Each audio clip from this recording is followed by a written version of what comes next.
Hello guys, this is Divya and I'm back with another episode of Personalities. Forgive me guys for this voice, it hasn't improved, my condition hasn't changed.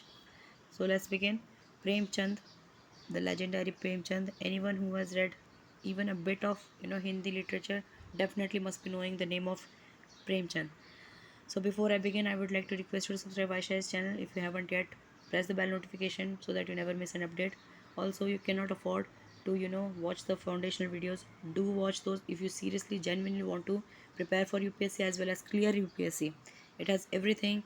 Every doubt has been clarified in that. It is more than enough to know everything to know about UPSC preparation. Also, join the test series if you're really serious about clearing the UPSC preparation in one go comfortably if you want to pass this exam, because it has been designed meticulously. There are many feedback comings, positive feedbacks which are people are giving those who have joined the test series. Discounts are closing soon. If you really want to join, if you really want to clear this exam, do join those, because you cannot afford to lose in on such great opportunity. So let's begin. Dhanpat Rai Srivastav. He was known as his pen name. Better he was known as Premchand, which was his pen name, and he was an Indian, very famous writer, and he was famous for his modern Hindustani literature. So Premchand was a pioneer of Hindu and Urdu social fiction. He is regarded as one of the foremost Hindi writers of early 20th century. His works include Godan, Karma Bhumi, Gaban, Mansarovar, Eidgah. Now let's know about his early life. Dhanpat Rai. He was born on 31st July 1880 in Lamhi, a village located in Banaras, Varanasi district in Uttar Pradesh. His father, Ajay Lal, was a post office clerk. His mother was Anandi Devi of Karani village, who was probably also his inspiration for the character Anandi in his Bade Ghar Ki Beti, which is a book novel of his. Nawab Rai was the first pen name chosen by him when he was 7 years old. Dhanpat Rai.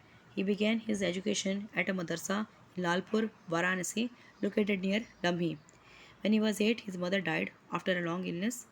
Premchand received little affection from his stepmother. The stepmother later became a recurring theme in his works. As a child, Dhanpat Rai sought solace in fiction and developed a fascination for books. He took the job of selling books from a book wholesaler, thus getting the opportunity to read a lot of books. He learned English at a missionary school and studied several works of fiction, including George W. M. Reynolds' 8 volume The Mysteries of the Court of London. He composed his first literary work at Gorakhpur, which was never published and is now lost. In 1895, he was married at the age of 15 while still studying in his ninth grade. The girl was older than Premchand, who found her quarrelsome and not good looking. His father died in 1897 after a long illness. He managed to pass the matriculation exam with second division, and he had to discontinue his study. His arithmetic abilities were poor. He then obtained an assignment to coach an advocate's son in Banaras at a monthly salary of 5 rupees.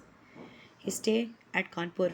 Dhanpat Rai was relocated to Allahabad for training and subsequently was posted at Kanpur in 1905. He stayed in Kanpur for around 4 years, from May 1904 to June 1909. There he met Munshi Dayanarayan Nigam, the editor of Urdu magazine Zamana, in which he later published several articles and stories. Shivrani Devi. In 1906, Premchand married a child widow, Shivrani Devi. The step was considered to be revolutionary at that time, and Premchand faced a lot of social opposition. This was before her first wife. She had left. She had some trouble with his stepmother, and she left his home and never came back. After his death, Shivrani Devi wrote a book on him titled Premchand Ghar Mein. In 1905, inspired by the national activism, Premchand published an article on the Indian National Congress leader Gopal Krishna Gokhale in Zamana. He criticized Gokhale's method for achieving political freedom. And we know that Gopal Krishna Gokhale was actually a moderate, and instead he recommended adoption of more extremist measures adopted by Bal Gangadhar Tilak. And we know Bal Gangadhar Tilak and they were Gopal Krishna Gokhale were kind of rivals. Because he belonged to the extremist group of International Congress. So many of the Premchand's early short stories had patriotic overtones influenced by the Indian independence movement. Premchand's second short novel, Hum Kurma O Hum Sawab, which was Prema in Hindi, which was published in 1907, was penned under the name Babu Nawab Rai Banarsi. It explores the issue of widow remarriage in the contemporary conservative society. In 1907, the publishers of Zamana published Premchand's first short story collection titled Soze Watan. The collection, which was later banned, contained four stories which sought to inspire the Indians in their struggle for freedom. Adoption of the pen name Premchand. In 1909, Soze Watan was noticed by the British government officials and it was banned as a seditious work. And it is said that more than 500 copies were burnt by English authorities. The editor of the Urdu magazine Zamana, who had published Dhanpat Rai's first story, advised the pseudonym Premchand. Dhanpat Rai stopped using the name Nawab Rai and became Premchand. Now, in Gorakhpur, in 1919, Premchand had published four novels of about 100 pages each. In 1919, his first major novel, Seva Sadan, was published in Hindi. By 1921, he had been promoted to Deputy Inspector of his school. On 8th February 1921, he attended a meeting in Gorakhpur where Mahatma Gandhi asked people to resign from government jobs as a part of the non-cooperation movement. Premchand, although physically unwell, with two kids and pregnant wife to support, he resigned from his government job. Back to Banaras. After quitting his job, Premchand left Gorakhpur for Banaras on 18th March 1921 and decided to focus on his literary career. Till his death in 1936, he faced severe financial difficulties and chronic ill health. In 1923, he published a printing press. He established a printing press and a publishing house in Banaras, christened Saraswati Press. The year 1924 saw the publication of Premchand's Rangbhumi, which has a blind beggar called Surdas as its tragic hero. Nirmala, a novel dealing with the dowry system in India, was first serialized in magazine Chand between November 1925 and November 1926 before being published as a novel. Premchand launched a literary political weekly magazine titled Hans, aimed at inspiring the Indians to mobilize against the British rule. Premchand arrived in Bombay on 31st May 1934 to try his luck in the Hindi film industry. He wrote the script for the film Mazdoor. The film, directed by Mohan Bhavnani, depicted the poor conditions of the labor class.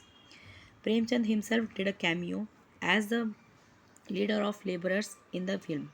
The film inspired the workers of his own loss making press in Banaras to launch a strike after they were not paid their salaries.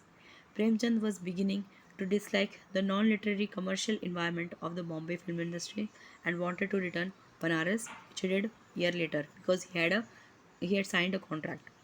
Now his last days. After leaving Bombay, Premchand wanted to settle in Nabad, where his son Sripat Rai and Amrit Kumar Rai were studying. He also planned to publish Hans from there. However, owing to his financial situation and ill health, he had to hand over Hans to Indian Literary Council and move to Banaras. He died on 8 October 1936 after several days of sickness and while still in office. Godan, Premchand's last completed work, is generally accepted as his best novel. His legacy.